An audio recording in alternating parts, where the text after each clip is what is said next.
আল্লাহ এতদিন আপনার হুকুম পালন করি নাই, আল্লাহ শয়তানের ওয়াসওয়াসায় পড়ে করছি গো, আপনি মাফ করে দেন। কোরআনুল কারীমের অসংখ্য আয়াতে আল্লাহ তাআলা বলছেন, বারবার বলছেন, বারবার যে বান্দা যত সুন্দরী তোমার কাছে লাগে দুনিয়া, যত আকর্ষণীয় মনে হয় না কেন দুনিয়া, একে তো তুমিও থাকবে না, একে তো দুনিয়া নিজেই থাকবে না। দুটোটা মনে রাখবে, না তুমি থাকবে স্থায়ী, না দুনিয়া থাকবে স্থায়ী, কোনোটাই না। তুমিও মৃত্যুবরণ করবা, একদিন দুনিয়ারও মৃত্যু হয়ে যাবে, দুনিয়ারও মৃত্যু হয়ে যাবে। প্রতিটা মানুষকে মরতে হবে, এটা আমরা সবাই জানি। কুল্লু নাফসিন যায়িকাতুল মাউত। নবী সাল্লাল্লাহু আলাইহি সাল্লাম বলেন, এই জমিনের তলদেশ থেকে যখন সবকিছু উপরে উঠে আসবে, তখন অর্থ সম্পদ, হীরা জহরত, মণি মুক্তা, স্বর্ণ রৌপ্য, এগুলো স্তূপ আকারে উঠে আসবে জমিনের উপরে, মানে হাসরের মাঠে। তো নবীজি একেবারে স্পষ্ট হাদিস, নবীজি সাল্লাল্লাহু আলাইহি সাল্লাম বলেন, তখন এই স্বর্ণ রৌপ্য, টাকা পয়সা, হীরা জহরত, এগুলো, এই অর্থ সম্পদগুলো আল্লাহর কুদরতে কথা বলবে। স্বর্ণের টুকরা কথা বলবে, কথা বলবে, রৌপ্যের টুকরা কথা বলবে, এগুলো কথা বলবে। কথা কি বলবে? এগুলো তখন ওই নাফরমান মানুষগুলোকে ডাক দিবে, ডাক দিবে, আইয়ুহাস সারিক, হে চোর, এদিকে এই সম্পদের জন্য চুরি করেছিলে, আজ যা দরকার নেও। আইয়ুহাল কাতি, হে ডাকাত, এদিকে এদিকে আসো, এই সম্পদের জন্য ডাকাতি করছিল, আজ নেও।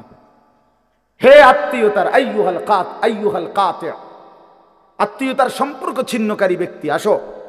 এই জন্য ভাইয়ের সাথে যুদ্ধ করছো, বোনের সম্পদ নষ্ট করছো, চাচারে সম্পত্তি দাও নাই, এই জন্য, এই দুনিয়ার জন্য নেও, এখন নাও, এখন যা লাগে নেও।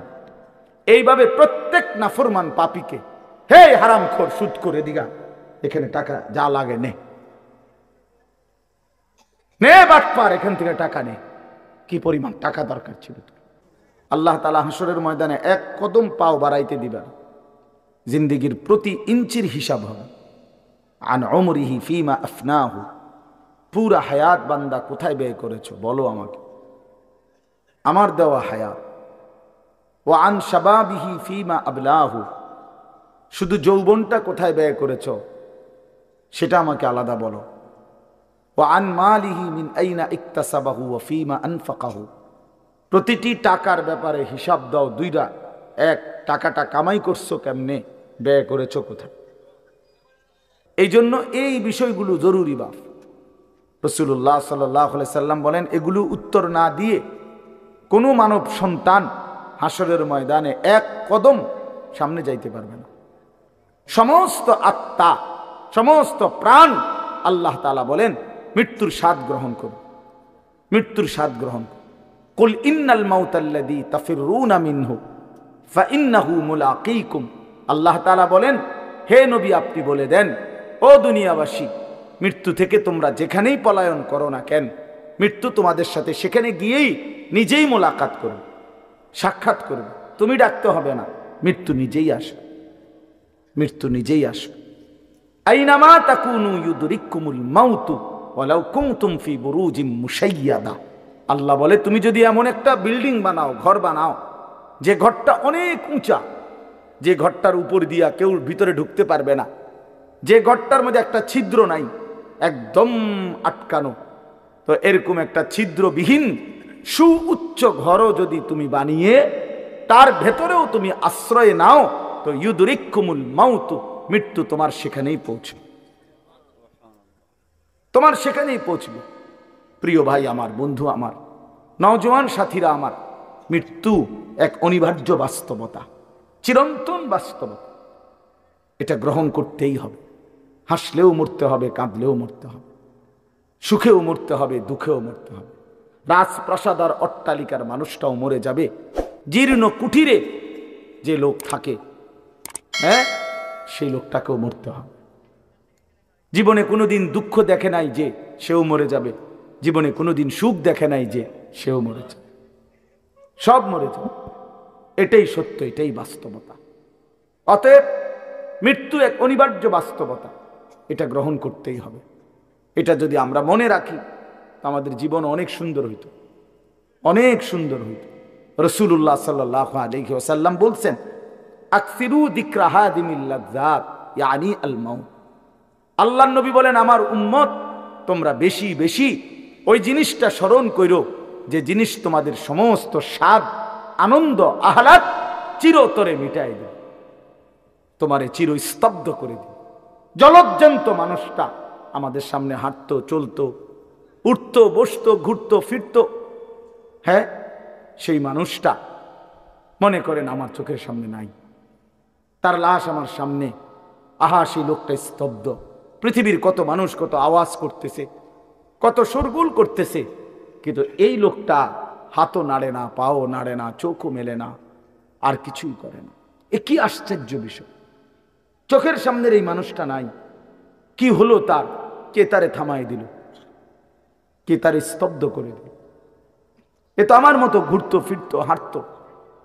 আহ, যুবক ভাই, তুমিও মনে রাখো, বয়স্ক বাবা আপনিও মনে রাখেন। হাসান বসরি রহমতুল্লাহ আলাই একজন বড় বুজুর্গ ছিলেন। উনি বলতেন, তিনি যখন কোনো যুবককে দেখতেন আর বয়স্ক দেখতেন, তো তিনি যুবকদেরকে বলতেন, ইয়া মা'শারাশ শাবাব ইন্না যারআ কাদ তুদরিকুল আহাতু ক্বাবলা আন ইয়াবলুগা। তিনি উপদেশ দিতেন, হে যুবকগণ শোনো, সব ফুল, সব ফল, সব গাছ চারা পরিপক্ক পাকা পর্যন্ত পৌঁছায় না, তার আগেই অগণিত ফুল, অগণিত ফল, অগণিত চারা গাছ ঝরে যায়, ঝরে যায়। এটা উনি মনে করাইতেন মৃত্যুর কথা। উনি এটা বুঝাইতেন, যুবক তুমি দেখো, একটা আম গাছের মধ্যে যতগুলো মুকুল ধরছে ফুল, সবগুলো আম হয় না। যতগুলো আম ধরছিল ছোট ছোট, সবগুলো বড় পাকা পর্যন্ত যায় না, তার আগেই ঝরে যায়। ঝরেই যায় বেশি, থাইকা যায় অল্প। তার মানে যুবক, কিশোর, তরুণ এই বয়সেই মৃত্যু হয় বেশি, বৃদ্ধ পর্যন্ত পৌঁছে কম।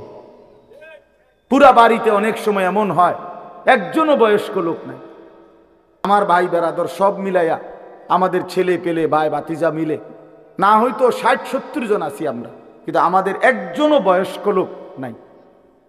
আমার দাদাও নাই, দাদিও নাই, জ্যাঠাও নাই, চাচাও নাই, আমার আব্বাও নাই, কেউ নেই। তাইলে কেন এমন হলো? তাহলে বোঝা গেল অধিকাংশই ঝরে যায়, কবরে চলে যায়, মৃত্যু হয়ে যায়। এই জন্য ধোঁকা না খাওয়া। আরেকটা হলো, বয়স্ক লোককে দেখলে উনি বলতেন, হাসান বসরি রহমতুল্লাহ আলাইহি, ইয়া মা'শারা শুয়ুখ, হে বৃদ্ধগণ। তারা, উনি তাদেরকে জিজ্ঞাসা করতেন যে, মা ইউনতাজারু বিসসারআ ইযা বালাগা, যখন কোনো ফসল পাইকা যায় তখন আর বাকি থাকে কি? কি বাকি থাকে? কাটা। কথা বলে না, কি বাকি থাকে? ক্বালু আল হাসাদ, বা কাটাটা বাকি থাকে, পাইকা তো গেছে। তার মানে আপনারা পাইকা তো গেছেন, বয়স তো হয়েই গেছে, আর শুধু মৃত্যুটা বাকি, আর শুধু মৃত্যুটা বাকি। তাইলে যুবককে বলতেন, তুমি ভেবো না তুমি বৃদ্ধ হবা, কারণ অসংখ্য ফুল তো আগেই ঝরে যায়, অসংখ্য ফল তো আগেই ঝরে যায়, অসংখ্য গাছ তো আগেই ঝরে যায়। আবার বৃদ্ধকে বলতেন যে আপনার তো আর কিছুই বাকি নাই, আপনি তো পাইকেই গেছেন, এখন শুধু কাটা, কবর, মৃত্যু ছাড়া আর বাকিটা কি? তাহলে মৃত্যু ভুলে না যাও, মউত ভুলে না যাও। রাসূলুল্লাহ সাল্লাল্লাহু আলাইহি ওয়াসাল্লাম বলেন, কাফা বিল মাউতে ওয়াইজান। নবীজি বলেন, কোন মানুষ যদি মৃত্যুর কথা স্মরণ করে, তার ওয়াজের জন্য, নসিহতের জন্য এটাই যথেষ্ট, এটাই যথেষ্ট। আমরা কিতাবে পড়ছি, হযরত ওমর রাদিয়াল্লাহু তাআলা আনহু, এত বড় সাহাবী, উনি বলতেন, কুল্লা ইয়াউমিন ইউকালু মাতা ফুলান মাতা ফুলান ওয়ালা বুদ্দা মিন ইয়াউমিন ইউকালু মাতা ওমর। তিনি বলতেন, হায় শোনো, প্রতিদিন ঘোষণা হয় আজ অমুকের মৃত্যু হলো, অমুকের মৃত্যু হলো, অমুকের মৃত্যু হলো। অচিরেই একদিন ঘোষণা হবে আজ ওমরের মৃত্যু হলো, আজ ওমরের মৃত্যু হলো। উনি বলেন এই ঘোষণা শুনবে খুব দ্রুত একদিন। এই জন্য বাপ, এই আমাদের ব্যক্তিগতভাবে প্রতিনিয়ত মৃত্যু হচ্ছে, ঠিক এভাবে আমরা তো মরছি, আলমের মৃত্যু হবে একদিন। এই গোটা সৃষ্টিটাই আল্লাহ তাআলা গুটায় ফেলবে। আচ্ছা, কি আশ্চর্য কথা, এটা কি অবাক করা। এক মিনিট যদি কেউ বিবেক দিয়া ভাবে, যারে বলে কি হুজুর, বলেন কি, এত বড় আসমান ভেঙে যাবে, এই সূর্য খসে পড়বে, চাঁদ খসে পড়বে। আল্লাহ তাআলা বলছে ইজা সামাউন ফাতারাত, আসমান ভেঙে যাবে। ওয়া ইদাল কাওয়াকিবুন তাসারাত, তারকারাজি খসে খসে পড়বে। ইজা শামসু কুব্বিরাত ওয়া ইদাল কাওয়াকিবুন তাসারাত। আল্লাহ তাআলা বলছেন সূর্যটা গুটায় ফেলা হবে, পাহাড়গুলো বালির মতো তুলার মতো উঠতে থাকবে। ইদা রাজ্জাতিল আরদু রাজ্জা, এই জমিনের মাটিগুলো রেজা রেজা পাউডার পাউডার হয়ে যাবে। ওয়া ইদাল বিহারু ফুজ্জিরাত, সমুদ্র খাল বিল নদীর পানিগুলো সব টকবগে উতরাইয়া গরম হইয়া বাষ্পের মতো উড়ে যাবে। না কোথাও পানি থাকবে, না কোথাও গাছ থাকবে, না আসমান থাকবে, না জমিন থাকবে, কিছুই না। আচ্ছা, এটা কেমন কথা, এটা কেমন আশ্চর্য বিষয়। এই গোটা আলমের মৃত্যু হবে। আল্লাহ তাআলা কোরআনুল কারীমে বিশ্বাস করেন, অসংখ্যবার এই কথা এটা বলছে, এটা হবেই হবে। ইদা ওয়াকাতিল ওয়াকিআ, আল্লাহ বলেন এই ঘটনাটা ঘটবে। লাইসা লিওয়াকাতিহা কাযিবা, এই ঘটনা মিথ্যা মনে করার মতো কেহ নাই। যেদিন ঘটে যাবে তখন আর কারো কোনো মিথ্যাবাদী আর থাকবে না, অর্থাৎ কেউ আর অস্বীকার করার সুযোগ হবে না। চোখের সামনে দেখ আল্লাহ বলেন ইয়া আইয়ুহান নাসু তাকু রাব্বাকুম, হে মানুষ তোমরা আল্লাহকে ভয় করো। আর শুনো, ইন্না জালজালাতাস সাআতি শাইউন আযীম, নিশ্চয়ই কিয়ামতের ভূমিকম্প, জালজালা, এই যে বললাম জিলজাল এবং জালজালা অর্থ ভূমিকম্প। আল্লাহ বলেন কিয়ামতের ভূমিকম্প, ইসরাফিল যখন ফু দিবে, আমার এই পৃথিবী যখন ভাঙতে শুরু করবে, এই সৃষ্টি জগৎ পুরাটা যখন আমি আল্লাহ গুটায় ফেলবো। ওয়াস সামাওয়াতু মাতবিয়াতুম বিয়ামিনি, আল্লাহ বলেন 7 আসমান আমি আল্লাহ তাআলার হাতের মধ্যে গুটায় ফেলবো। গুটায় ফেলবো, তুমি জানো না আমার ক্ষমতা। কুল্লু মান আলাইহা ফান ওয়া ইয়াবকা ওয়াজহু রাব্বিক, সব শেষ করে দেব আমি, শুধু আমি আল্লাহই থাকবো, শুধু আমি আল্লাহই থাকবো। তো আল্লাহ তাআলা বলেন এই ইসরাফিল ফু দিলেই, শুরু করিলেই জমিনে ভূমিকম্প শুরু হবে। ইন্না জালজালাতাস সাআতি শাইউন আযীম, আল্লাহ বলেন নিশ্চয়ই এই কিয়ামতের ভূমিকম্প এটা শাইউন আযীম, বড়ই ভয়ানক, বড়ই মারাত্মক। কারণ দুনিয়ার ভূমিকম্প এক নাম্বার হলো বর্তমানের ভূমিকম্প, কখনো 30 সেকেন্ড, কখনো 40 সেকেন্ড, কখনো 47 সেকেন্ড, 50 সেকেন্ড, 40 সেকেন্ড হয় ভূমিকম্প। এইটুকুতে একে তো সময় সামান্য, দ্বিতীয়ত হলো একসাথে গোটা পৃথিবীতে হয় না, এদিকে হলে ওইদিকে হয় না, এরকম। কিন্তু আল্লাহ তাআলা বলেন ইসরাফিল ফু দিলে যেই ভূমিকম্পটা হবে, সেই ভূমিকম্পটা গোটা পৃথিবী একসাথে নাড়ায় দিবে, একসাথে নড়ে। 47 সেকেন্ড না, না কতক্ষণ সেটা আল্লাহই জানে। তখন অবস্থা কি হবে, মানুষের আতঙ্ক, এই ভূমিকম্পে আতঙ্ক।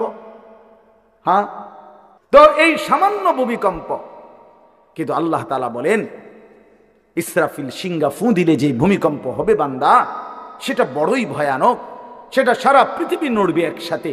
তখন কি হবে মানুষের আতঙ্ক, ইয়াউমা তারাউনাহা তাযহালু কুল্লু মুরদিআতিন আম্মা আরদাআত। এই এক নম্বরে আল্লাহ বলেন যে মা তার বাচ্চাটাকে দুধ পান করাইতেছিল, এই কোলের বাচ্চা, দুধের বাচ্চা, আপন মা তার দুধের বাচ্চা ভুলে যাবে, ফেলে দিবে, ছুঁড়ে মারবে, আর মা পাগলের মতো দৌড়ানো শুরু করবে। কোরআন শরীফের আয়াত।